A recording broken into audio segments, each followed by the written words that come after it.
میاں نواز شریف ایک درمیانی امیر گھرانے شریف خاندان میں پیدا ہوئے۔ اتفاق گروپ اور شریف گروپ کے بانی میاں محمد شریف ان کے والد اور 3 بار وزیر اعلیٰ پنجاب رہنے والے شہباز شریف ان کے بھائی ہیں۔ نواز شریف نے گورنمنٹ کالج یونیورسٹی لاہور سے تجارت کی تعلیم اور 1970 کی دہائی کے آخر میں سیاست کا آغاز کرنے سے پہلے پنجاب یونیورسٹی لاء کالج سے قانون کی تعلیم حاصل کی۔ 1981 میں محمد ضیاء الحق کی فوجی حکومت کے دوران میں پنجاب کے وزیر خزانہ بنے۔ کچھ حمایتیوں کے سبب نواز شریف سیاہ دور میں ہی وزیر اعلیٰ پنجاب منتخب ہوئے، جس پر مارشل لاء کے بعد 1988 میں دوبارہ منتخب ہوئے۔ 1990 کے عام انتخابات میں اسلامی جمہوری اتحاد کی سربراہی کی، جس پر فتح ملی اور وزیر اعظم بنے۔ بعد میں اصغر خان کیس کے فیصلے میں ثابت ہوا کہ ISI نے نواز شریف کے حق میں انتخابی عمل میں لاکھوں روپے کی رشوت سیاستدانوں میں تقسیم کی۔ پہلی شریف انتظامیہ کو غلام اسحاق خان نے بدعنوانی کے الزام میں برطرف کر دیا، جس پر نواز شریف نے عدالت عظمیٰ پاکستان سے رجوع کیا۔ 15 جون 1993 کو منصف اعلیٰ نسیم حسن شاہ نے نواز شریف کو بحال کر دیا۔ نواز شریف نے جولائی 1993 میں ایک معاہدے کے تحت استعفیٰ دے دیا، جس کے باعث صدر کو بھی اپنا عہدہ چھوڑنا پڑا۔ نواز شریف فروری 1997 میں بھاری اکثریت سے دوبارہ اس عہدے پر فائز ہوئے اور انہیں اکتوبر 1999 میں جنرل ریٹائرڈ پرویز مشرف کی فوجی بغاوت میں عہدے سے ہٹا دیا گیا۔ نواز شریف 25 دسمبر 1949 کو پنجاب لاہور میں کشمیری خاندان شریف خاندان میں پیدا ہوئے۔ نواز شریف کی والدہ کا تعلق پلوامہ سے تھا۔ ان کے والد میاں محمد شریف ایک کشمیری صنعت کار و تاجر تھے، جن کا تعلق کشمیر کے ضلع اننت ناگ سے تھا۔ وہاں سے ہجرت کر کے وہ جاتی عمرہ امرتسر میں چلے گئے اور وہاں کاروبار شروع کیا۔ محمد علی جناح کی قیادت میں تحریک پاکستان جاری تھی، جس کے نتیجے میں 1947 میں پاکستان آزاد ہو گیا کہ وہ امرتسر سے لاہور منتقل ہو گئے۔ میاں محمد شریف شروع میں ڈاکٹر طاہر القادری سے متاثر تھے، بعد ازاں وہ عدم تقلید کی طرف مائل ہو گئے۔ نواز شریف نے ابتدائی تعلیم سینٹ ایتھنز ہائی اسکول میں لاہور سے حاصل کی۔ گورنمنٹ کالج لاہور سے گریجویشن کرنے کے بعد پنجاب یونیورسٹی سے قانون کی ڈگری حاصل کی۔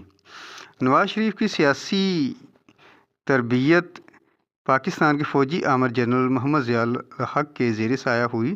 ضیاء دور میں وہ لمبے عرصے تک پنجاب حکومت میں شامل رہے۔ وہ کچھ عرصہ پنجاب کی صوبائی کونسل کا حصہ بنے رہنے کے بعد 1981 میں پنجاب کی صوبائی کابینہ میں بطور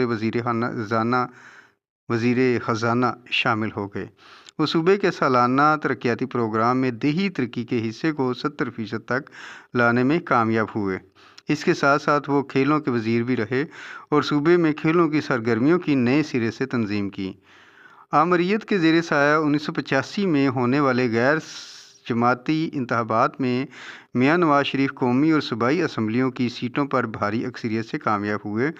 9 اپریل 1985 کو انہوں نے پنجاب کی وزیر اعلیٰ کی حیثیت سے حلف اٹھایا۔ 31 مئی 1988 کو جنرل ضیاء الحق نے جنیجو حکومت کو برطرف کر دیا، تاہم میاں نواز شریف کو نگران وزیر اعلیٰ پنجاب کی حیثیت سے برقرار رکھا۔ یہ امر نواز شریف کے جنرل ضیاء سے قریبی مراسم کی نشاندہی کرتا ہے۔ جنرل ضیاء نے ایک بار نواز شریف کو اپنی عمر لگ جانے کی بھی دعا دی۔ 1988 میں پیپلز پارٹی کو شکست دینے کے لیے جب جنرل جیلانی نے خفیہ فنڈ استعمال کیا اور رقمیں تقسیم کی تو نواز شریف صاحب نے بھی اس سے خوب فائدہ اٹھایا، لیکن اس بات کے لیے حوالہ جات درکار ہیں۔ انہوں نے جنرل جیلانی کے ایماء اور فراہم کردہ سرمایے سے اسلامی جمہوری اتحاد تشکیل دیا۔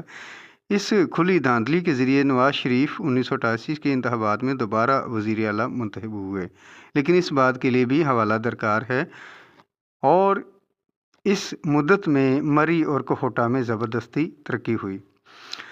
بطور وزیر اعظم 6 نومبر 1990 کو نواز شریف نے اس وقت بطور منتخب وزیر اعظم حلف اٹھایا جب ان کے انتخابی جماعت اسلامی جمہوری اتحاد نے اکتوبر 1990 کے انتخابات میں کامیابی حاصل کی، تاہم وہ اپنی 5 سال کی مدت پوری نہ کر سکے اور ان کو اس وقت کے صدر نے ان کے عہدے سے فارغ کر دیا۔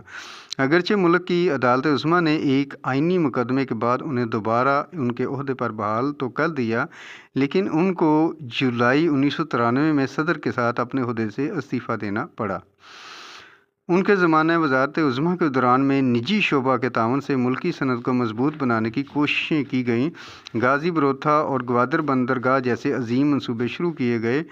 سندھ کے بے زمین بحاریوں میں زمینیں تقسیم کی گئیں۔ وسیع ایشیائی مسلم ممالک سے تعلقات مستحکم کیے گئے۔ اقتصادی تعاون کی تنظیم کو ترقی دی گئی۔ افغانستان کے بحران کو حل کرنے میں مدد دی گئی اور مختلف افغان دھڑوں نے معاہدہ اسلام آباد پہ دستخط کیے۔